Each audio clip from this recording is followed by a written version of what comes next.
ਸ੍ਰੀ ਵਾਹਿਗੁਰੂ ਸਾਹਿਬ ਜੀ।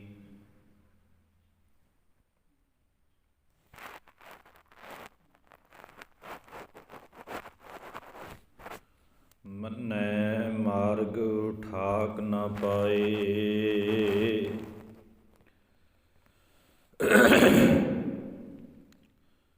ਮੰਨੈ ਪਤ ਸਿਉ ਪ੍ਰਗਟ ਜਾਏ।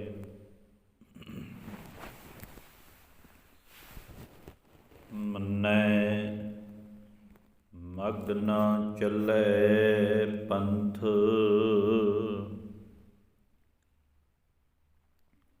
ਮੰਨੈ ਧਰਮ ਸੇਤੀ ਸੰਬੰਧ।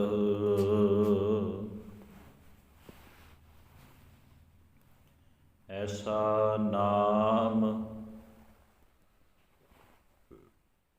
ਨਿਰੰਜਨ ਹੋਏ,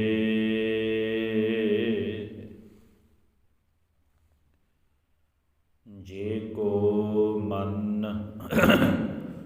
ਜਾਣੈ ਮਨ ਕੋਇ। ਜੇ ਕੋ ਮਨ ਜਾਣੈ ਮਨ ਕੋਇ।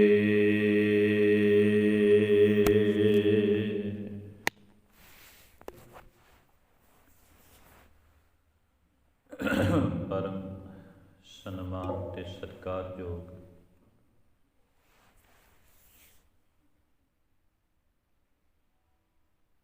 ਸਤਿਗੁਰੂ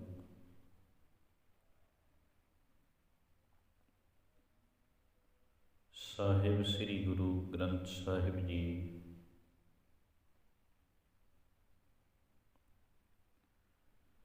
ਜਿਨ੍ਹਾਂ ਦੀ ਪਾਵਨ ਪਵਿੱਤਰ ਹਜ਼ੂਰੀ ਵਿੱਚ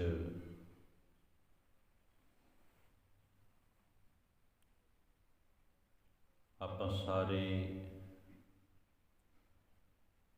ਸ਼ਰਵਣ ਭਗਤੀ ਕਰ ਰਹੇ ਹਾਂ। ਆਓ ਗੁਰੂ ਪਾਤਸ਼ਾਹ ਨੇ ਕਿਰਪਾ ਕੀਤੀ ਹੈ, ਆਪ ਸਹਾਈ ਹੋ ਕੇ, ਆਪ ਕਿਰਪਾ ਕਰਕੇ ਆਪਣੇ ਕੋਲੋਂ ਗੁਰਮਤਿ ਦੀਆਂ ਵਿਚਾਰਾਂ ਕਰਵਾ ਰਹੇ ਨੇ। ਆਓ ਸਾਰੀ ਸੰਗਤ ਰਲ ਮਿਲ ਕਰਕੇ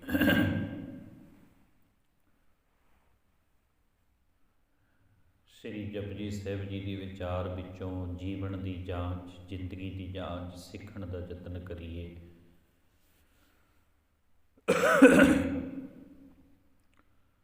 ਮੁੱਖ ਰਸਨਾ ਨੂੰ ਪਵਿੱਤਰ ਕਰੀਏ। ਸਾਰੀ ਸੰਗਤ ਆਖੋ ਜੀ ਵਾਹਿਗੁਰੂ ਜੀ ਕਾ ਖਾਲਸਾ, ਵਾਹਿਗੁਰੂ ਜੀ ਕੀ ਫਤਿਹ।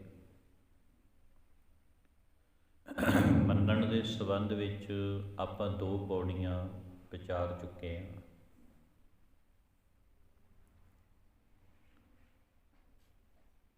ਕਿ ਮੰਨਣ ਦੀ ਅਵਸਥਾ ਬਹੁਤ ਉੱਚੀ, ਬਹੁਤ ਸ੍ਰੇਸ਼ਟ ਹੈ।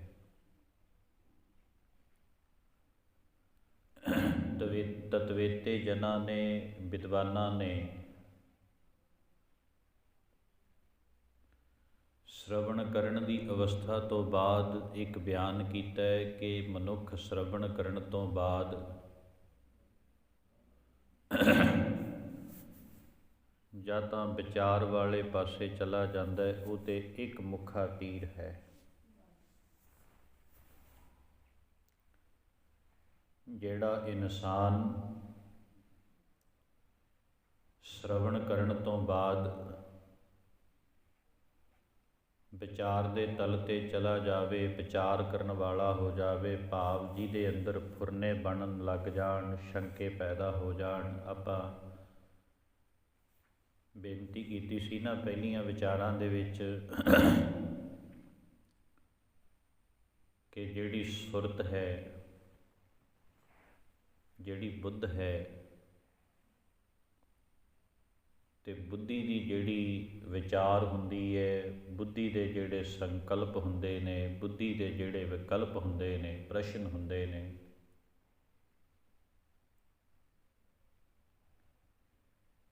ਅਸਲ ਵਿੱਚ ਇਹ ਮੰਨਣ ਦੀ ਅਵਸਥਾ ਵਿੱਚ ਨਹੀਂ ਆਉਂਦੇ। ਕਿਉਂਕਿ ਜਿੱਥੇ ਅਮਨੀ ਅਵਸਥਾ ਆ ਜਾਂਦੀ ਹੈ, ਮੰਨਣ ਦੀ ਅਵਸਥਾ ਆ ਜਾਂਦੀ ਹੈ, ਉੱਥੇ ਸਵਾਲ ਜਵਾਬ ਨਹੀਂ ਹੁੰਦੇ। ਉਹਨੂੰ ਅਮਨੀ ਅਵਸਥਾ ਕਹਿੰਦੇ ਨੇ।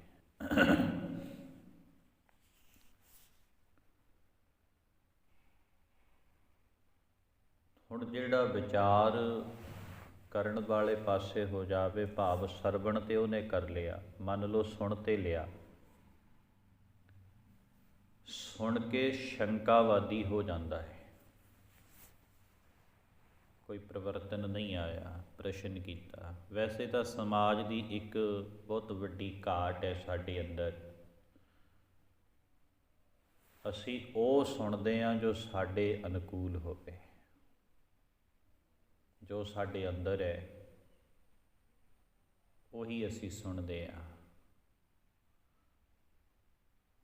ਕਈ ਵਾਰੀ ਨਾ ਇੱਦਾਂ ਦਾ ਸਮਾਂ ਵੀ ਬਣ ਜਾਂਦਾ ਹੈ, ਅਗਰ ਕੋਈ ਹੋਰ ਗੱਲ ਕਰ ਜਾਏ ਤਾਂ ਸਾਨੂੰ ਲੱਗਦਾ ਵੀ ਸ਼ਾਇਦ ਇਹਨੇ ਸਾਡੇ ਵਿਰੋਧ ਵਿੱਚ ਗੱਲ ਕੀਤੀ, ਉਹ ਅਸੀਂ ਸੁਣਨ ਵਾਸਤੇ ਤਿਆਰ ਨਹੀਂ ਹਾਂ। ਅਸੀਂ ਉਹ ਸੁਣਦੇ ਹਾਂ ਜੋ ਸਾਨੂੰ ਚੰਗਾ ਲੱਗਦਾ ਹੈ, ਅਸੀਂ ਉਹ ਸੁਣਦੇ ਹਾਂ ਜੋ ਸਾਡੇ ਅੰਦਰ ਹੈ, ਅਤੇ ਜਦ ਕਿ ਉਹ ਪਹਿਲਾਂ ਹੀ ਸਾਡੇ ਅੰਦਰ ਹੈ, ਅਸੀਂ ਉਸ ਦਾ ਅਗਲਾ ਤੱਥ ਨਹੀਂ ਸੁਣਿਆ ਅਤੇ ਸਾਡੇ ਵਿੱਚ ਪਰਿਵਰਤਨ ਕੀ ਆਵੇਗਾ, ਸਾਡੇ ਵਿੱਚ ਬਦਲਾਓ ਕੀ ਆਵੇਗਾ, ਕਿਉਂਕਿ ਅਸੀਂ ਤਾਂ ਉਹੀ ਸੁਣਦੇ ਹਾਂ ਨਾ ਜੋ ਸਾਡੇ ਕੋਲ ਪਹਿਲਾਂ ਹੀ ਹੈ, ਹੋਰ ਤਾਂ ਸੁਣਦੇ ਨਹੀਂ। ਉਹਦਾ ਵਿਰੋਧੀ ਤੱਤ ਕੀ ਹੈ ਉਹ ਤਾਂ ਅਸੀਂ ਸੁਣਦੇ ਹੀ ਨਹੀਂ। ਹੁਣ ਧਿਆਨ ਦਿਓ, ਇੱਕ ਵਾਰੀ ਦੀ ਘਟਨਾ, ਕਹਿੰਦੇ ਮਹਾਤਮਾ ਬੁੱਧ ਕਿਸੇ ਸ਼ਹਿਰ ਦੇ ਵਿੱਚ ਪ੍ਰਚਾਰ ਕਰਕੇ ਗਏ,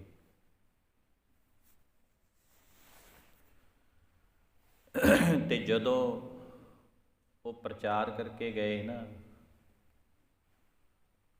ਹੁਣ ਜਿਹੜੇ ਉਹਨਾਂ ਦੇ ਵਿਰੋਧੀ ਸਨ, ਉਹਨਾਂ ਕਿਹਾ ਕਿ ਇਹ ਸਾਡੇ ਖਿਲਾਫ ਬੋਲ ਗਿਆ। ਉਹ ਇਕੱਠੇ ਹੋਏ, ਮਹਾਤਮਾ ਬੁੱਧ ਕੋਲ ਚਲੇ ਗਏ, ਉਹਨੂੰ ਮੰਦੇ ਬੋਲ ਬੋਲੇ, ਤੂੰ ਇੱਦਾਂ ਬੋਲਤਾ, ਤੂੰ ਆਹ ਬੋਲਤਾ, ਤੂੰ ਆਹ ਸਾਡੇ ਖਿਲਾਫ ਗੱਲ ਕੀਤੀ। ਮਹਾਤਮਾ ਬੁੱਧ ਸ਼ਾਂਤ ਰਹੇ, ਮੰਦੇ ਬੋਲ ਬੋਲੇ, ਬੜੇ ਕੌੜੇ ਬੋਲ, ਅਪਸ਼ਬਦ ਬੋਲੇ, ਅਤੇ ਜਦੋਂ ਅਪਸ਼ਬਦ ਬੋਲੇ ਅਤੇ ਬੋਲ ਕੇ ਹਟ ਗਏ, ਐਨ ਵੀ ਚਲੋ ਗੁੱਸਾ ਠੰਡਾ ਹੋ ਗਿਆ। ਮਹਾਤਮਾ ਬੁੱਧ ਕਹਿਣ ਲੱਗੇ, ਗੁਰਮੁਖੋ ਪਿਆਰਿਓ, ਆ ਜਿਹੜਾ ਕੁਝ ਤੁਸੀਂ ਮੈਨੂੰ ਬੋਲ ਕੇ ਆਪਦਾ ਹੀ ਆਨੰਦ ਲਿਆ ਹੈ, ਇਹਨੂੰ ਆਪਣੇ ਨਾਲ ਹੀ ਲੈ ਜਾਓ, ਮੇਰੇ ਕੋਲ ਇਹਦੇ ਵਾਸਤੇ ਕੋਈ ਥਾਂ ਨਹੀਂ।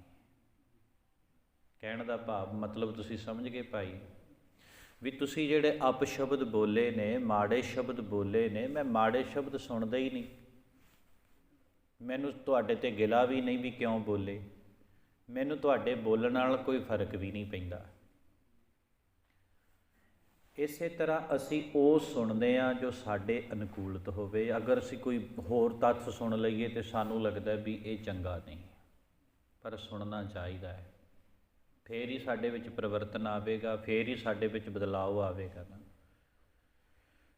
ਹੁਣ ਸੁਣਨ ਤੋਂ ਬਾਅਦ ਇੱਕ ਇਨਸਾਨ ਉਹ ਹੈ ਜਿਹੜਾ ਵਿਚਾਰ ਦੇ ਤਲ 'ਤੇ ਚਲਾ ਗਿਆ, ਭਾਵ ਉਹਨੇ ਸ਼ਰਵਣ ਭਗਤੀ ਤਾਂ ਕੀਤੀ ਪਰ ਵਿਚਾਰਾਂ ਵਿੱਚ ਪੈ ਗਿਆ, ਸ਼ੰਕਿਆਂ 'ਚ ਪੈ ਗਿਆ, ਪ੍ਰਸ਼ਨ ਉੱਤਰਾਂ 'ਚ ਪੈ ਗਿਆ, ਸੰਕਲਪ ਉੱਠਣ ਲੱਗ ਪਏ। ਅਤੇ ਇੱਕ ਉਹ ਹੈ ਜਿਹਨੇ ਸ਼ਰਵਣ ਕੀਤਾ ਅਤੇ ਸ਼ਰਵਣ ਕਰਕੇ ਆਪਣੇ 'ਤੇ ਵੀ ਮੰਨਣ ਅਵਸਥਾ ਕਰ ਲਈ। ਦੋ ਮਾਰਗ ਹੁੰਦੇ ਨੇ ਜੀ, ਇੱਕ ਦਾਰਸ਼ਨਿਕ, ਇੱਕ ਭਗਤ। ਥੋੜ੍ਹਾ ਜਿਹਾ ਧਿਆਨ ਨਾਲ ਸੁਣਿਓ। ਇੱਕ ਹੁੰਦਾ ਵਿਦਵਾਨ, ਪੜ੍ਹਿਆ ਲਿਖਿਆ, ਵਿਚਾਰਵਾਨ, ਬੜਾ ਉਹਨੇ ਚੁਣ ਚੁਣ ਕੇ ਬੋਲ ਲੱਭੇ ਜੋ ਬੋਲਣੇ ਨੇ, ਸੁਣਿਆ ਵੀ, ਵਿਚਾਰਿਆ ਵੀ, ਪੜ੍ਹਿਆ ਵੀ, ਅਤੇ ਉਸ ਵਿਚਾਰਵਾਨ ਨੇ, ਉਸ ਵਿਦਵਾਨ ਨੇ ਬੋਲ ਬੋਲੇ ਰੱਬ ਦੇ ਸੰਬੰਧ ਵਿੱਚ, ਖੋਜ ਕਰਤਾ ਕਹਿ ਲਓ, ਇੱਕ ਖੋਜੀ ਹੈ, ਵਿਦਵਾਨ ਹੈ। ਦੇਖੋ ਇਹ ਨਾ ਸਮਝੋ ਵੀ ਵਿਦਵਾਨ ਦੀ ਕਦਰ ਨਹੀਂ ਕਰਨੀ ਚਾਹੀਦੀ ਹੈ। ਇੱਕ ਹੈਗਾ ਵਿਦਵਾਨ, ਉਹਨੇ ਵੀ ਸਾਨੂੰ ਰਸਤਾ ਦੱਸਣਾ ਹੈ। ਉਹਨੇ ਖੋਜ ਕੀਤੀ ਹੈ, ਕਿਤਾਬਾਂ ਪੜ੍ਹੀਆਂ ਨੇ, ਬਹੁਤ ਮਿਹਨਤ ਕੀਤੀ ਹੈ। ਉਹਦੇ ਬੋਲ ਨੇ ਜਿਹੜੇ ਅਤੇ ਉਹ ਬੜਾ ਸੋਹਣੇ ਉਹਨੇ ਬੋਲ ਬੋਲੇ, ਬੜੇ ਚੰਗੇ ਬੋਲ ਬੋਲੇ, ਵਿਦਵਤਾ ਭਰੇ ਬੋਲ ਬੋਲੇ, ਸਤਿਕਾਰਯੋਗ ਹੈ। ਪਰ ਇੱਕ ਹੁੰਦਾ ਭਗਤ ਜਿਹੜਾ ਹਾਰਦਿਕ ਹੈ, ਇੱਕ ਦਾਰਸ਼ਨਿਕ ਹੈ, ਇੱਕ ਹਾਰਦਿਕ ਹੈ। ਵਿਦਵਾਨ ਬੋਲ ਬੋਲੇਗਾ, ਉਹ ਬੋਲਾਂ ਦੇ ਵਿੱਚ ਵਿਦਵਤਾ ਤਾਂ ਹੈ, ਪਰ ਵਿਦਵਾਨ ਕਿਸੇ ਨਾ ਕਿਸੇ ਹੱਦ ਤੱਕ ਮੰਨਣ ਤੋਂ ਪਰੇ ਹੁੰਦਾ ਹੈ।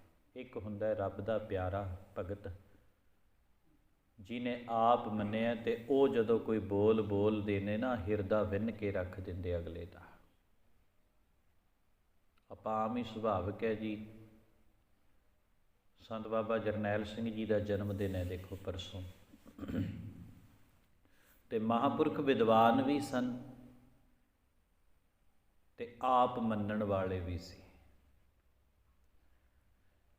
ਜਦੋਂ ਉਹ ਬੋਲ ਬੋਲਦੇ ਸੀ ਤੇ ਹਜ਼ਾਰਾਂ ਦੀ ਗਿਣਤੀ 'ਚ ਬਾਹਾਂ ਉੱਚੀਆਂ ਚੱਕ ਕੇ ਉਹਨਾਂ ਦੇ ਬੋਲਾਂ ਦਾ ਸਵਾਗਤ ਹੁੰਦਾ ਸੀ। ਹਾਲਾਂਕਿ ਵੀ ਇਹ ਹਕੀਕਤ ਹੈ, ਆਪਾਂ ਆਡੀਓ ਵੀਡੀਓ ਸਭ ਕੁਝ ਸੁਣ ਸਕਦੇ ਹਾਂ। ਮਹਾਂਪੁਰਖਾਂ ਦੇ ਬਰਾਬਰ, ਉਹਨਾਂ ਤੋਂ ਵੱਧ ਵਿਦਵਾਨ ਸੱਜਣ ਵੀ ਉੱਥੇ ਬੋਲਦੇ ਸਨ। ਬਹੁਤ ਸਾਰੇ ਸੀ ਜਿਹੜੇ ਉਸ ਵੇਲੇ ਮਹਾਂਪੁਰਖਾਂ ਨਾਲੋਂ ਜ਼ਿਆਦਾ ਪੜ੍ਹੇ ਲਿਖੇ ਸੀ, ਪਰ ਉਹਨਾਂ ਦੇ ਬੋਲ ਉਹਨੇ ਮੰਨੇ ਨਹੀਂ ਸੀ ਜਾਂਦੇ ਜਿੰਨੇ ਮਹਾਂਪੁਰਖਾਂ ਦਾ ਇੱਕ ਬੋਲ ਬੋਲਿਆ ਜਾਂਦਾ ਸੀ। ਜਾਣੀ ਕਿ ਹੁਣ ਆਪਾਂ ਇਹਦਾ ਭਾਵ ਸਮਝਣਾ ਵੀ ਇੱਕ ਸ਼ਰਵਣ ਕਰਕੇ ਵਿਦਵਾਨ ਬਣ ਗਿਆ, ਭਾਵ ਵਿਚਾਰ ਵਾਲਾ ਬਣ ਗਿਆ, ਇੱਕ ਸ਼ਰਵਣ ਕਰਕੇ ਮੰਨਣ ਕਰਨ ਵਾਲਾ ਬਣ ਗਿਆ।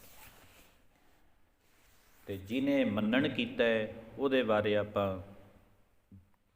2 ਪੌੜੀਆਂ ਵਿਚਾਰ ਚੁੱਕੇ ਹਾਂ ਵੀ ਜਿਹੜੀ ਮੰਨਣ ਵਾਲਾ ਹੈ ਨਾ, ਸੁਣ ਕੇ ਮੰਨਣ ਵਾਲਾ ਹੈ। ਪਹਿਲਾਂ ਸੁਣਨਾ ਫਿਰ ਮੰਨਣਾ, ਅਤੇ ਉਹਦੇ ਬਾਰੇ ਆਪਾਂ ਵਿਚਾਰ ਹੀ ਚੁੱਕੇ ਹਾਂ। ਮੰਨੈ ਸੁਰਤ ਹੋਵੈ ਮਨ ਬੁੱਧ, ਆਪਾਂ ਸਾਰੇ ਇਹ ਪੌੜੀ ਵਿਚਾਰੀ ਹੈ। ਅਤੇ ਅਗਲੀ ਪੌੜੀ ਦੇ ਵਿੱਚ ਮੰਨਣ ਕਰਨ ਵਾਲਿਆਂ ਦੀ ਅਵਸਥਾ ਦੱਸਦੇ ਹੋਏ ਗੁਰੂ ਨਾਨਕ ਦੇਵ ਸਾਹਿਬ ਮਹਾਰਾਜ ਜੀ ਕਹਿੰਦੇ, ਜਿਹੜੇ ਮੰਨਣ ਵਾਲੇ ਨੇ ਨਾ ਭਾਈ, ਜਿਹੜੇ ਮੰਨਣ ਦੀ ਅਵਸਥਾ ਵਿੱਚ ਚਲੇ ਜਾਂਦੇ ਨੇ, ਅਤੇ ਮੰਨਣ ਦੀ ਅਵਸਥਾ ਵਿੱਚ ਜਿਹੜੇ ਆ ਜਾਂਦੇ ਨੇ, ਅਤੇ ਉਹਨਾਂ ਲਈ ਪਾਤਸ਼ਾਹ ਕਹਿੰਦੇ ਨੇ, ਮੰਨੈ ਮਾਰਗ ਠਾਕ ਨਾ ਪਾਏ। ਅਸਲ ਵਿੱਚ ਠਾਕ ਸ਼ਬਦ ਹੈ ਠਹਿਰਾਓ, ਰੋਕਣਾ। ਜਿਹੜੇ ਮਨੁੱਖ ਆਪਣੇ ਮਨ ਦੇ ਵਿੱਚ ਵਾਹਿਗੁਰੂ ਦਾ ਮੰਨਣ ਕਰ ਲੈਂਦੇ ਨੇ, ਜਿਨ੍ਹਾਂ ਦੇ ਅੰਤਸ਼ਕਰਣ ਦੇ ਵਿੱਚ ਵਾਹਿਗੁਰੂ ਜੀ ਦੇ ਨਾਮ ਦਾ ਵਾਸਾ ਹੋ ਗਿਆ, ਅਤੇ ਫਿਰ ਉਹਨਾਂ ਦੇ ਮਾਰਗ ਦੇ ਅੰਦਰ ਕਿਸੇ ਤਰ੍ਹਾਂ ਦੀ ਰੁਕਾਵਟ ਨਹੀਂ ਆਉਂਦੀ। ਹੁਣ ਇੱਕ ਵਾਰੀ ਨਾ, ਕਈ ਵਾਰੀ ਆਪਾਂ ਕਹਿੰਦੇ ਹਾਂ, ਬੜੇ ਲੋਕ ਸਵਾਲ ਕਰਦੇ ਨੇ, ਕਹਿੰਦੇ ਜੀ ਬੜਾ ਗੁਰੂ ਘਰ ਆਏ, ਬੜੀ ਬਾਣੀ ਪੜ੍ਹੀ, ਬੜੀ ਬਾਣੀ ਸੁਣੀ, ਗੱਲ ਨਹੀਂ ਬਣੀ। ਗੱਲ ਕਦੋਂ ਬਣੇਗੀ? ਜਦੋਂ ਅਸੀਂ ਮੰਨਣ ਦੀ ਅਵਸਥਾ ਵਿੱਚ ਆ ਗਏ। ਗੁਰਮੁਖੋ, ਤੁਹਾਨੂੰ ਪਤਾ ਹੈ ਆਪਣੀ ਦੇਹੀ ਦੇ 6 ਕੋਸ਼ ਹੁੰਦੇ ਨੇ। ਆ ਜਿਹੜੀ ਸਾਡੀ ਬੋਡੀ ਹੈ ਨਾ ਭਾਈ, ਸਰੀਰ ਹੈ, ਥੋੜ੍ਹਾ ਜਿਹਾ ਧਿਆਨ ਨਾਲ ਸੁਣ ਲਿਓ। ਇਹਦੇ ਅੰਦਰ 6 ਕੋਸ਼ ਨੇ, ਭਾਵ 6 ਤਹਿਾਂ ਨੇ, 6 ਪਰਤਾਂ ਨੇ। ਹੁਣ ਜਿਹੜਾ ਅੰਤਸ਼ਕਰਨ ਹੈ ਉਹ 6ਵੀਂ ਪਰਤ ਹੈ।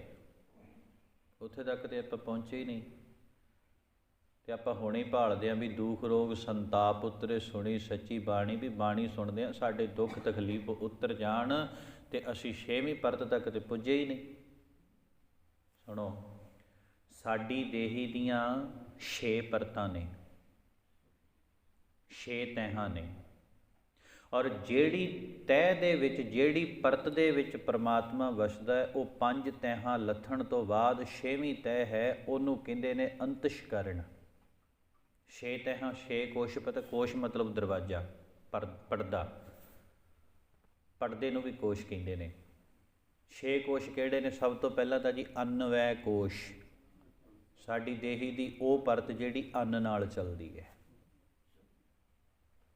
ਸਾਡੀ ਦੇਹੀ ਦੀ ਉਹ ਪਰਤ ਜਿਹੜੀ ਅੰਨ ਨਾਲ ਚੱਲਦੀ ਹੈ। ਤੇ ਦੂਜੀ ਪ੍ਰਾਣਮੈ ਕੋਸ਼, ਸਾਡੀ ਦੇਹੀ ਦੀ ਉਹ ਪਰਤ ਜਿਹੜੀ ਪ੍ਰਾਣਾਂ ਦੇ ਨਾਲ ਚੱਲਦੀ ਹੈ, ਹਵਾ ਨਾਲ ਚੱਲਦੀ ਹੈ। ਆਪਣੀ ਦੇਹੀ ਦੇ ਭਾਈ ਛੇ ਕੋਸ਼ ਨੇ। ਇੱਕ ਦੇਹੀ ਦਾ ਹਿੱਸਾ ਸਾਡੇ ਅੰਨ ਨਾਲ ਚੱਲਦਾ ਹੈ,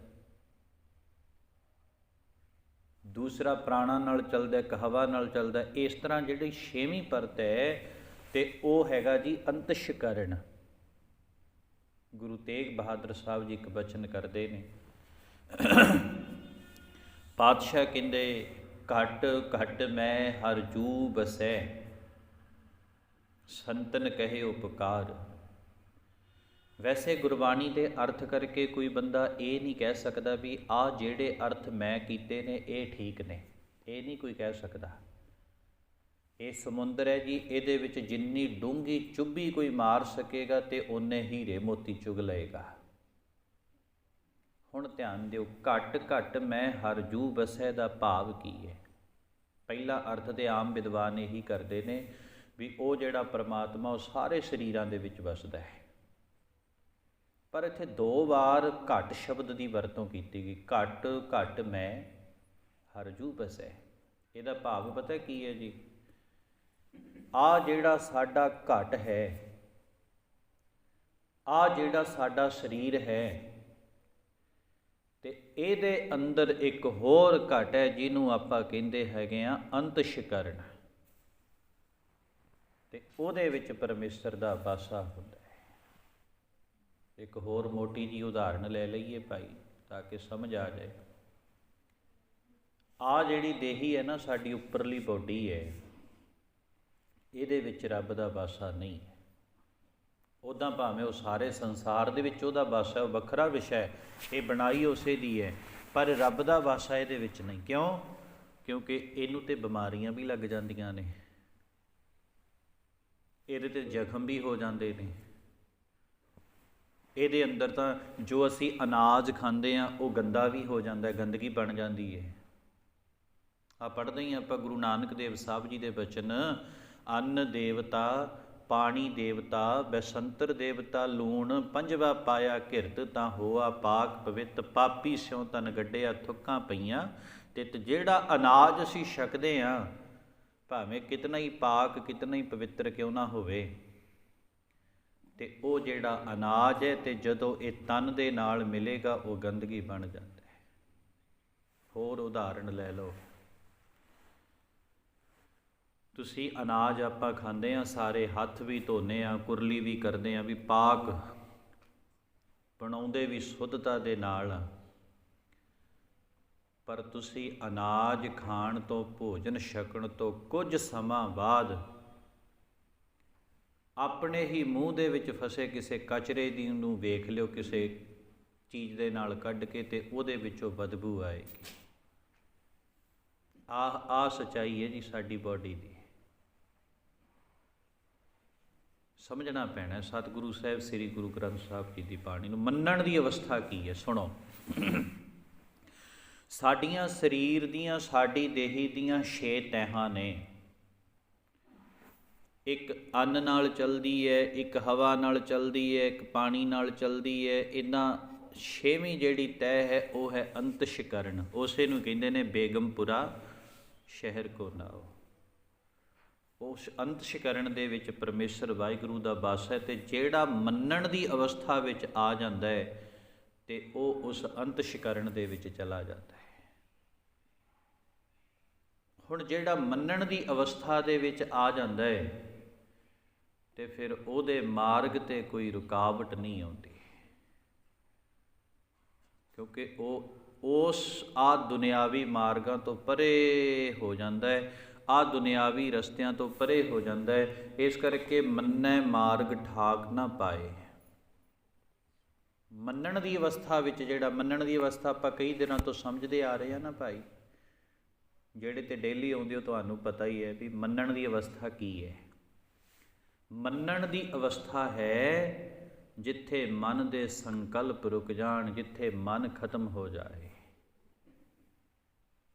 ਤੇ ਅੱਗੇ ਪਾਤਸ਼ਾਹ ਬਚਨ ਕਰਦੇ ਨੇ, ਮੰਨੈ ਪਤ ਸਿਉ ਪ੍ਰਗਟ ਜਾਏ।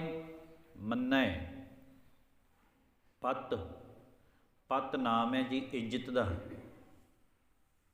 ਹੁਣ ਇੱਕ ਗੱਲ ਧਿਆਨ ਰੱਖਿਓ, ਬਹੁਤ ਸਾਰੇ ਲੋਕ ਨੇ ਜਿਨ੍ਹਾਂ ਨੇ ਕਦੀ ਬਾਣੀ ਪੜ੍ਹੀ ਨਹੀਂ, ਸੁਣੀ ਨਹੀਂ, ਪਰ ਉਹਨਾਂ ਦਾ ਨਾਮ ਬੜਾ ਚੱਲਦਾ, ਕਿਉਂਕਿ ਮਸ਼ਹੂਰ ਹੋਣਾ, ਪ੍ਰਗਟ ਹੋਣਾ ਤੇ ਡਾਕੂ ਚੋਰ ਲਟੇਰੇ ਵੀ ਹੋ ਜਾਂਦੇ ਨੇ ਭਾਈ। ਹਿਟਲਰ ਕਿਹੜਾ ਹੋਇਆ ਮਸ਼ਹੂਰ, ਕਿਹੜਾ ਹੋਇਆ ਹਿਟਲਰ? ਉਹ ਵੀ ਤਾਂ ਹੋਇਆ, ਉਹਦਾ ਕੰਮ ਸੀ, ਉਹਨੇ ਛੋਟੇ ਛੋਟੇ ਬੱਚਿਆਂ ਨੂੰ ਵੀ ਨਹੀਂ ਬਖਸ਼ਿਆ। ਪ੍ਰਸਿੱਧ ਹੋਣਾ, ਮਸ਼ਹੂਰ ਹੋਣਾ, ਪ੍ਰਗਟ ਹੋਣਾ, ਇਹ ਤੇ ਡਾਕੂ ਚੋਰ ਲਟੇਰੇ ਵੀ ਹੋ ਜਾਂਦੇ ਨੇ, ਪਰ ਉਹਨਾਂ ਦੀ ਪੱਤ ਨਹੀਂ ਹੁੰਦੀ। ਅੱਜ ਕੱਲ੍ਹ ਵੇਖਦੇ ਹੀ ਆਪਾਂ, ਗੰਦਮੰਦ ਵਿਕਣ ਵਾਲੇ ਕਿੰਨੇ ਜ਼ਿਆਦਾ ਸਟਾਰ ਬਣੇ ਫਿਰਦੇ ਨੇ, ਉਹਨਾਂ ਕੋਲ ਦੁਨਿਆਵੀ ਤੌਰ 'ਤੇ ਮਾਇਆ ਧਨ ਦੀ ਕਮੀ ਨਹੀਂ, ਲੇਕਿਨ ਪੱਤ ਥੋੜ੍ਹੀ ਹੈ। ਜਦੋਂ ਰੱਬ ਦੇ ਘਰ ਜਾਣਗੇ ਉੱਥੇ ਪੱਤ ਥੋੜ੍ਹੀ ਨਾ ਹੋਵੇਗੀ। ਗੁਰੂ ਨਾਨਕ ਦੇਵ ਸਾਹਿਬ ਕਹਿੰਦੇ, ਜਿਹੜਾ ਮੰਨਣ ਦੀ ਅਵਸਥਾ ਵਿੱਚ ਚਲਾ ਜਾਏ ਤੇ ਅਸਲ ਵਿੱਚ ਉਹ ਦੋ ਜਹਾਨਾਂ ਦੇ ਵਿੱਚ ਪੱਤ ਆਉਂਦਾ ਹੈ, ਤੇ ਉਹ ਪੱਤ ਵਾਲਿਆਂ ਨੂੰ, ਇੱਜ਼ਤ ਵਾਲਿਆਂ ਨੂੰ ਫਿਰ ਰੇ ਰੇ ਦਰਗਹਿ ਕਹਿ ਨਾ ਕੋਊ, ਆਓ ਬੈਠ ਆਦਰ ਸ਼ੁਭ ਦੇਉ। ਜਿਹੜੇ ਮੰਨਣ ਦੀ ਅਵਸਥਾ ਵਿੱਚ ਚਲੇ ਜਾਂਦੇ ਨੇ, ਜਿਹੜੇ ਮੰਨਣ ਕਰਨ ਵਾਲੇ ਹੋ ਜਾਂਦੇ ਨੇ, ਪ੍ਰਮਾਤਮਾ ਦੀ ਇਬਾਦਤ ਨਾਮ ਨੂੰ ਮੰਨ ਲੈਂਦੇ ਨੇ, ਤੇ ਉਹਨਾਂ ਨੂੰ ਫਿਰ ਸੱਚ ਦੀ ਦਰਗਾਹ ਦੇ ਵਿੱਚ ਵੀ ਸਨਮਾਨ ਮਿਲਦਾ, ਉੱਥੇ ਵੀ ਫਿਰ ਆਓ ਬੈਠ ਆਦਰ ਸ਼ੁਭ ਦੇਉ। ਇਸ ਕਰਕੇ ਗੁਰੂ ਨਾਨਕ ਦੇਵ ਸਾਹਿਬ ਕਹਿੰਦੇ, ਮੰਨਣ ਅਵਸਥਾ ਵਾਲਾ ਇੱਜ਼ਤ ਨਾਲ ਪ੍ਰਸਿੱਧ ਹੁੰਦਾ ਹੈ, ਉਹ ਸੰਸਾਰ ਦੇ ਵਿੱਚ ਵੀ ਸੋਭਾ ਖੱਟ ਕੇ ਜਾਂਦਾ ਹੈ, ਤੇ ਉਹ ਨਿਰੰਕਾਰ ਦੇ ਘਰ ਵਿੱਚ ਵੀ ਸੋਭਾ ਖੱਟ ਲੈਂਦਾ ਹੈ। ਮੰਨੈ ਮਗ੍ਗ ਨ ਚੱਲੈ ਪੰਥ। ਮਗ੍ਗ ਅਸਲ ਵਿੱਚ ਜਿਹੜੇ ਮੰਨਣ ਅਵਸਥਾ ਵਿੱਚ ਚਲੇ ਜਾਂਦੇ ਨੇ, ਉਹ ਸੰਪਰਦਾਈ ਝਗੜਿਆਂ ਦੇ ਵਿੱਚ ਨਹੀਂ ਪੈਂਦੇ। ਮੰਨਣ ਦੀ ਅਵਸਥਾ ਵਾਲਾ ਨਾ ਜਿਹੜਾ, ਉਹ ਫਿਰਕਿਆਂ ਦੀ ਲੜਾਈ 'ਚ ਨਹੀਂ ਪੈਂਦਾ। ਮੰਨਣ ਦੀ ਅਵਸਥਾ ਵਾਲਾ ਜਿਹੜਾ, ਫਿਰ ਉਹ ਧਰਮਾਂ ਦੇ ਲੜਾਈ ਵਿੱਚ ਨਹੀਂ ਪੈਂਦਾ। ਜਿਵੇਂ ਆਮ ਹੀ ਦੇਖੋ, ਕੋਈ ਮੁਸਲਮਾਨ ਕਹਿੰਦੇ ਨੇ ਵੀ ਹਿੰਦੂ ਨਹੀਂ ਹੋਣੇ ਚਾਹੀਦੇ, ਹਿੰਦੂ ਕਹਿੰਦੇ ਨੇ ਮੁਸਲਮਾਨ ਨਹੀਂ ਹੋਣੇ ਚਾਹੀਦੇ, ਕਿੱਡਾ ਝਗੜਾ ਛਿੜਿਆ। ਔਰੰਗਜ਼ੇਬ ਕਹਿੰਦਾ ਮੈਂ ਸਾਰਿਆਂ ਨੂੰ ਮੁਸਲਮਾਨ ਬਣਾ ਦਿਆਂਗਾ। ਜਦੋਂ ਕਿਤੇ ਹਿੰਦੂਆਂ ਦਾ ਕਾਫਲਾ, ਹਿੰਦੂਆਂ ਦਾ ਰਾਜ ਆਇਆ, ਉਹਨਾਂ ਕਿਹਾ ਸਾਨੂੰ ਮੁਸਲਮਾਨ ਨਹੀਂ ਦਿਸਣੇ ਚਾਹੀਦੇ। ਬਹੁਤ ਸਾਰੇ ਧਰਮ ਨੇ ਜਿਹੜੇ ਹੋਰ ਵੱਡੇ ਧਰਮਾਂ ਨੇ ਆਪਣੇ ਵਿੱਚ ਉਹਨਾਂ ਨੂੰ ਮਿਲਾ ਲਿਆ। ਇਹ ਧਰਮੀ ਝਗੜਾ ਹੋ ਗਿਆ। ਪਰ ਜਿਹੜਾ ਮੰਨਣ ਦੀ ਅਵਸਥਾ ਦੇ ਵਿੱਚ ਚਲਾ ਜਾਂਦਾ ਭਾਈ, ਉਹ ਮਜ਼ਹਬਾਂ ਦੇ ਝਗੜਿਆਂ ਵਿੱਚ ਨਹੀਂ ਪੈਂਦਾ।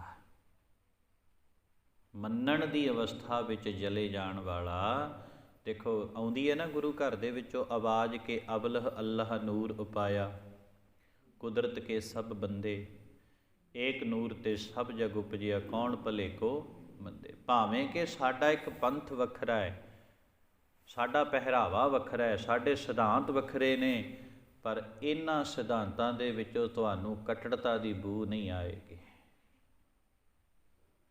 ਧੰਨ ਸ੍ਰੀ ਗੁਰੂ ਗੋਬਿੰਦ ਸਿੰਘ ਜੀ ਨੇ ਭਾਈ ਕਨ੍ਹਈਆ ਜੀ ਨੂੰ ਮੱਲਮ ਪੱਟੀ ਲਾਤੀ, ਮੱਲਮ ਪੱਟੀ ਵੀ ਦੇਤੀ। ਭਾਈ ਸਾਹਿਬ ਜਿੱਥੇ ਪਾਣੀ ਪਿਲਾਉਂਦੇ ਹੋ ਤੇ ਉੱਥੇ ਨਾਲ ਮੱਲਮ ਪੱਟੀ ਵੀ ਕਰਿਆ ਕਰੋ। ਹੈ ਕਿਸੇ ਮਜ਼ਹਬ ਦਾ ਝਗੜਾ। ਸਾਹਿਬ ਸ੍ਰੀ ਗੁਰੂ ਗੋਬਿੰਦ ਸਿੰਘ ਮਹਾਰਾਜ ਜੀ ਤੋਂ ਜਿੱਥੇ ਜਾਨਾਂ ਵਾਰਨ ਵਾਲੇ ਅਨੇਕਾਂ ਲੋਕ ਨੇ, ਤੇ ਉੱਥੇ ਆਪਣੇ ਪੁੱਤਰਾਂ ਨੂੰ ਸ਼ਹੀਦ ਕਰਵਾਉਣ ਵਾਲਾ ਮੁਸਲਮਾਨ ਪੀਰ ਬੁੱਧੂ ਸ਼ਾਹ ਵੀ ਨਾਲ ਖੜਾ ਹੈ। ਸ੍ਰੀ ਗੁਰੂ ਨਾਨਕ ਦੇਵ ਸਾਹਿਬ ਮਹਾਰਾਜ ਜੀ ਦੇ ਨਾਲ ਇੱਕ ਪਾਸੇ ਭਾਈ ਮਰਦਾਨਾ ਮੁਸਲਮਾਨ ਖੜਾ ਹੈ, ਤੇ ਦੂਜੇ ਪਾਸੇ ਭਾਈ ਬਾਲਾ ਹਿੰਦੂ ਘਰਾਣੇ ਵਿੱਚੋਂ ਖੜਾ ਹੈ। ਮਜ਼ਹਬੀ ਝਗੜਾ ਨਹੀਂ। ਇਸ ਕਰਕੇ ਮੰਨੈ ਮਗ੍ਗ ਨ ਚੱਲੈ ਪੰਥ, ਭਾਈ ਉਹਦੇ ਅੰਦਰ ਬਖੇਪਤਾ ਨਹੀਂ ਰਹਿੰਦੀ। ਉਹ ਚੰਗੇ ਤੋਂ ਚੰਗਾ ਰਸਤਾ ਹੈ ਨਾ ਜਿਹੜਾ, ਉਹੀ ਹੈ। ਤੇ ਜਿਹੜਾ ਵਾਹਿਗੁਰੂ ਜੀ ਦੇ ਨਾਮ ਨੂੰ ਮੰਨਣ ਕਰਨ ਵਾਲਾ ਹੈ ਉਹ ਫਿਰ ਮਜ਼ਹਬੀ ਝਗੜਿਆਂ ਤੋਂ ਦੂਰ ਹੋ ਜਾਂਦਾ ਹੈ। ਗੁਰੂ ਅਰਜਨ ਦੇਵ ਸਾਹਿਬ ਦਾ ਇੱਕ ਬਚਨ ਹੈ, ਮੰਨਣ ਕਰਨ ਵਾਲਿਆਂ ਦਾ ਫਿਰ ਇੱਕੋ ਧਰਮ ਤੇ ਇੱਕੋ ਕਰਮ ਹੈ ਰਹਿ ਜਾਂਦਾ ਹੈ। ਉਹਨਾਂ ਕੋਲ ਕਿਹੜਾ ਧਰਮ ਹੈ? ਸਗਲ ਧਰਮ ਮਹਿ ਸ੍ਰੇਸ਼ਟ ਧਰਮ, ਹਰਿ ਕੋ ਨਾਮ ਜਪ ਨਿਰਮਲ ਕਰਮ। ਦੁਨੀਆ ਦਾ ਸਭ ਤੋਂ ਸ੍ਰੇਸ਼ਟ ਧਰਮ ਤੇ ਦੁਨੀਆ ਦਾ ਸਭ ਤੋਂ ਸ੍ਰੇਸ਼ਟ ਕਰਮ, ਬੜੇ ਕਰਮ ਨੇ ਜੀ, ਕੋਈ ਕੁਝ ਕਰਦਾ ਕੋਈ ਕੁਝ ਕਰਦਾ ਹੈ, ਪਰ ਜਿਹੜੇ ਮੰਨਣ ਦੀ ਅਵਸਥਾ ਵਿੱਚ ਆ ਜਾਂਦੇ ਨੇ ਉਹਨਾਂ ਦਾ ਧਰਮ ਤੇ ਉਹਨਾਂ ਦਾ ਕਰਮ ਕੇਵਲ ਤੇ ਕੇਵਲ ਵਾਹਿਗੁਰੂ ਦਾ ਨਾਮ ਹੀ ਹੁੰਦਾ ਹੈ। ਹਰ ਕੀਰਤ ਸਾਧ ਸੰਗਤ ਹੈ ਸਿਰ ਕਰਮਨ ਕੈ ਕਰਮਾ। ਸਭ ਤੋਂ ਵੱਡਾ ਕਰਮ ਹੈ ਵਾਹਿਗੁਰੂ ਦਾ ਨਾਮ ਜਪਣਾ, ਉਹਦੀ ਕੀਰਤੀ ਕਰਨੀ। ਦੂਜਾ ਅਰਥ ਇਹ ਵੀ ਆਪਾਂ ਕਰ ਸਕਦੇ ਹਾਂ। ਵੈਸੇ ਮੈਂ ਪਹਿਲਾਂ ਹੀ ਬੇਨਤੀ ਕੀਤੀ ਵੀ ਕੋਈ ਵੀ ਇਨਸਾਨ ਜਪਜੀ ਸਾਹਿਬ ਦੇ ਅਰਥ ਕਰਕੇ ਇਹ ਨਹੀਂ ਕਹਿ ਸਕਦਾ ਵੀ ਮੈਂ ਸੰਪੂਰਨਤਾ ਕਰ ਦਿੱਤੀ। ਕਈ ਵਿਦਵਾਨ ਇੱਦਾਂ ਵੀ ਅਰਥ ਕਰਦੇ ਨੇ, ਜਿਹੜਾ ਨੰਨਾ ਸ਼ਬਦ ਅਲੱਗ ਹੈ ਇਹਨੂੰ ਮੱਗ ਨਾਲ ਜੋੜ ਦਿਓ। ਮੰਨੈ ਮਗਨ ਚੱਲੈ ਪੰਥ। ਮਗਨ ਦਾ ਅਰਥ ਹੁੰਦਾ ਮਸਤ ਹੋ ਜਾਣਾ, ਰੰਗਿਆ ਜਾਣਾ। ਜਿਹੜਾ ਮੰਨਣ ਦੀ ਅਵਸਥਾ ਵਿੱਚ ਆ ਜਾਏ ਤੇ ਫਿਰ ਉਹ ਜਿੱਥੇ ਵੀ ਹੈ ਤੇ ਉੱਥੇ ਹੀ ਮਗਨ ਹੈ। ਜੇ ਰਾਜ ਗੱਦੀ ਤੇ ਬੈਠਾ ਤੇ ਉੱਥੇ ਵੀ ਉਹ ਵਾਹਿਗੁਰੂ ਦੇ ਨਾਮ ਵਿੱਚ ਮਗਨ ਹੈ। ਉਹਨੇ ਉੱਥੇ ਵੀ ਰਾਜ ਦਾ ਅਭਿਮਾਨ ਨਹੀਂ ਕਰਨਾ। ਤੇ ਮੰਨਣ ਕਰਨ ਵਾਲਾ ਜੇ ਕਿਤੇ ਭੀਖ ਪਿਆ ਮੰਗਦਾ ਤੇ ਉਹਨੇ ਉੱਥੇ ਵੀ ਗਿਲਾ ਨਹੀਂ ਕਰਨਾ। ਤੇ ਗੁਰੂ ਗ੍ਰੰਥ ਸਾਹਿਬ ਮਹਾਰਾਜ ਕਹਿੰਦੇ ਨੇ, ਜੋ ਰਾਜ ਕਰਾਵਹਿ ਤਾਂ ਕਬਨ ਵਡਾਈ। ਹੈ ਵਾਹਿਗੁਰੂ, ਜੇ ਤੂੰ ਮੈਨੂੰ ਰਾਜ ਭਾਗ ਰਾਜ ਗੱਦੀ ਦੇ ਦੇਵੇਂ ਤੇ ਫਿਰ ਇਹਦੇ 'ਚ ਕਿਹੜੀ ਵਡਿਆਈ ਵਾਲੀ ਗੱਲ ਹੈ? ਇਹਦੇ 'ਚ ਵਡਿਆਈ ਤੇਰੀ ਹੋਈ ਹੈ। ਇਹ ਮੰਨਣ ਦੀ ਅਵਸਥਾ ਵਾਲਿਆਂ ਕੋਲ ਇਹ ਅਵਸਥਾ ਆਉਂਦੀ ਹੈ ਜੀ, ਬਿਨਾਂ ਮੰਨਣ ਤੋਂ ਨਹੀਂ। ਬਿਨਾਂ ਮੰਨਣ ਤੋਂ ਤੇ ਸਾਨੂੰ ਕੋਈ ਇੱਥੇ ਸਤਿ ਸ੍ਰੀ ਅਕਾਲ ਨਾ ਬੁਲਾਏ ਤੇ ਸਾਨੂੰ ਲੱਗਦਾ ਇਹਨੇ ਮੇਰਾ ਸਤਿਕਾਰ ਹੀ ਨਹੀਂ ਕੀਤਾ। ਬਿਨਾਂ ਮੰਨਣ ਤੋਂ ਤੇ ਅਸੀਂ ਸਾਰਾ ਦਿਨ ਤਪਦੇ ਰਹਿੰਦੇ ਹਾਂ। ਬਿਨਾਂ ਮੰਨਣ ਦੀ ਅਵਸਥਾ ਤੋਂ ਕਰਨ ਵਾਲਿਆਂ ਤੋਂ ਅਸੀਂ ਛੋਟੇ ਛੋਟੇ ਝਗੜੇ ਝਮੇਲਿਆਂ ਦੇ ਵਿੱਚ ਆਪਣੀ ਸੁਰਤ ਨੂੰ ਜੋੜਿਆ ਹੋਇਆ ਹੈ। ਤੇ ਮੰਨਣ ਕਰਨ ਵਾਲਿਆਂ ਦੀ ਸੁਰਤ ਉੱਚੀ ਕਿਵੇਂ ਹੋ ਜਾਂਦੀ ਹੈ? ਜੇਕਰ ਮੰਨਣ ਕਰਨ ਵਾਲਾ ਕਿਧਰੇ ਰਾਜ ਤਖਤ ਤੇ ਬਹਿ ਜਾਏ ਤੇ ਉੱਥੇ ਵੀ ਉਹ ਆਪਣੇ ਆਪ ਨੂੰ ਹੰਕਾਰੀ ਨਹੀਂ ਹੋਣ ਦਿੰਦਾ। ਜੋ ਰਾਜ ਕਰਾਵਹਿ ਤਾਂ ਕਬਨ ਵਡਾਈ, ਜੋ ਭੀਖ ਮਗਾਵੇ ਤਾਂ ਕਿਆ ਘਟ ਜਾਈ। ਮੰਨਣ ਕਰਨ ਵਾਲਿਆਂ ਦੀ ਅਵਸਥਾ ਹੈ ਜੀ। ਐ ਖੁਦਾ, ਜੇ ਤੂੰ ਰਾਜ ਕਰਾਵੇਂਗਾ ਤੇ ਇਹਦੇ ਵਿੱਚ ਤੇਰੀ ਹੀ ਵਡਿਆਈ ਹੈ। ਜੇ ਤੂੰ ਭੀਖ ਮੰਗਾ ਲਵੇਂ ਤੇ ਤੇਰੇ ਹੁਕਮ ਦੇ ਵਿੱਚ ਮੈਨੂੰ ਭੀਖ ਮੰਗਣੀ ਪੈ ਜਾਏ ਤੇ ਇਹਦੇ ਵਿੱਚ ਫਿਰ ਕਿਹੜਾ ਕੋਈ ਬਦਨਾਮੀ, ਕਿਉਂਕਿ ਹੈ ਤੇ ਪਰਮੇਸ਼ਰ ਦਾ ਹੁਕਮ। ਕਿਉਂਕਿ ਜਿਹੜਾ ਮੰਨਣ ਦੀ ਅਵਸਥਾ ਵਾਲਾ ਜੀ ਉਹ ਸਾਰੇ ਰੂਪਾਂ ਦੇ ਵਿੱਚ ਫਿਰ ਵਾਹਿਗੁਰੂ ਨੂੰ ਵੇਖਦਾ। ਉਹ ਰਾਜੇ ਵਿੱਚ ਵੀ ਪਰਮਾਤਮਾ ਨੂੰ ਵੇਖਦਾ ਤੇ ਉਹ ਭਿਖਾਰੀ ਵਿੱਚ ਵੀ ਪਰਮੇਸ਼ਰ ਨੂੰ ਵੇਖਦਾ ਹੈ। ਉਹ ਭਿਖਾਰੀ ਵਿੱਚ ਵੀ ਰੱਬ ਨੂੰ ਵੇਖਿਆ। ਤੇ ਗੁਰੂ ਗੋਬਿੰਦ ਸਿੰਘ ਜੀ ਨੂੰ ਪੜ੍ਹੋਗੇ ਨਾ ਜਦੋਂ ਤੁਸੀਂ ਦਸਮ ਬਾਣੀ ਦੇ ਅੰਦਰ, ਸਾਹਿਬ ਸ੍ਰੀ ਗੁਰੂ ਗੋਬਿੰਦ ਸਿੰਘ ਮਹਾਰਾਜ ਜੀ ਉਸ ਪਰਮਾਤਮਾ ਦੇ ਸਨਿਮਰ ਬੇਨਤੀ ਕਰਦੇ। ਇੱਕ ਗੱਲ ਤੁਸੀਂ ਹੋਰ ਸੁਣਿਓ ਜੀ, ਧੰਨ ਸ੍ਰੀ ਗੁਰੂ ਗੋਬਿੰਦ ਸਿੰਘ ਮਹਾਰਾਜ ਜੀ ਵਰਗਾ ਭਗਤ ਤੁਹਾਨੂੰ ਕਿਤੋਂ ਨਹੀਂ ਲੱਭਣਾ। ਕਦੇ ਕਦੇ ਤੇ ਉਹਨਾਂ ਦੀ ਬਾਣੀ ਪੜ੍ਹ ਕੇ ਆਪ ਮੁਹਾਰੇ ਅੱਖਾਂ 'ਚ ਹੰਝੂ ਆਉਂਦੇ ਨੇ। ਧੰਨ ਸ੍ਰੀ ਗੁਰੂ ਗੋਬਿੰਦ ਸਿੰਘ ਮਹਾਰਾਜ ਜਿੱਥੇ ਕਿਤੇ ਕਲਮ ਚੱਕ ਲੈਂਦੇ ਨੇ ਤੇ ਉਹ ਇੰਨੀ ਸੋਹਣੀਆਂ ਰਚਨਾਵਾਂ ਰਚ ਦਿੰਦੇ ਨੇ ਕਿ ਉਹਨਾਂ ਦੀ ਰਚਨਾ ਦੇ ਸਾਹਮਣੇ ਦੁਨੀਆ ਦੇ ਲਿਖਾਰੀ ਬਹੁਤ ਪਿੱਛੇ ਰਹਿ ਜਾਂਦੇ ਨੇ। ਜਦੋਂ ਤੱਕ ਕਿਤੇ ਧੰਨ ਸ੍ਰੀ ਗੁਰੂ ਗੋਬਿੰਦ ਸਿੰਘ ਮਹਾਰਾਜ ਉਸ ਅਕਾਲ ਪੁਰਖ ਦੀ ਯਾਦ ਅੰਦਰ ਜੁੜਦੇ ਨੇ, ਫਿਰ ਅਕਾਲ ਉਸਤਤ ਦੀ ਬਾਣੀ ਉਚਾਰਦੇ ਨੇ। ਜਾਂ ਕਿਤੇ ਪਟਨਾ ਵਾਹਿਗੁਰੂ ਪੌਂਟਾ ਸਾਹਿਬ ਗੁਰੂ ਗੋਬਿੰਦ ਸਿੰਘ ਮਹਾਰਾਜ ਕਿੰਨਾ ਸਮਾਂ ਚੌਂਕੜਾ ਮਾਰ ਕੇ ਤੂੰ ਹੀ ਦਾ ਰਟਨ ਕਰਦੇ ਸੀ। ਕਿੰਨਾ ਚਿਰ ਉਸ ਵਾਹਿਗੁਰੂ ਵਿੱਚ ਅਭੇਦ ਹੋ ਜਾਂਦੇ ਸਨ। ਜਦੋਂ ਗੁਰੂ ਗੋਬਿੰਦ ਸਿੰਘ ਜੀ ਦੀ ਬਾਣੀ ਪੜ੍ਹਦੇ ਹਾਂ ਕਿੰਨੀ ਵਾਰ ਆਉਂਦਾ ਨਾ, ਤੂੰ ਹੀ ਜਲਸ ਤੂੰ ਹੀ, ਥਲਸ ਤੂੰ ਹੀ, ਹਰੇ ਤੂੰ ਹੀ। ਹੁਣ ਇੰਨੀ ਵਾਰ ਤੂੰ ਹੀ ਸ਼ਬਦ ਉਚਾਰੀ ਜਾਣਾ ਤੇ ਉਹਦੇ ਵਿੱਚ ਅਭੇਦ ਹੋ ਜਾਂਦੇ ਸਨ। ਸਾਹਿਬ ਸ੍ਰੀ ਗੁਰੂ ਗੋਬਿੰਦ ਸਿੰਘ ਮਹਾਰਾਜ ਜੀ ਨੂੰ ਜਦੋਂ ਆਪਾਂ ਪੜ੍ਹਾਂਗੇ, ਉਹਨਾਂ ਇੱਕ ਸਵਈਆ ਉਚਾਰਨ ਕੀਤਾ ਬੜੀ ਆਪਣੀ ਬਾਣੀ ਦੇ ਅੰਦਰ, ਕਹਿਣ ਲੱਗੇ, ਹੇ ਪ੍ਰਮਾਤਮਾ,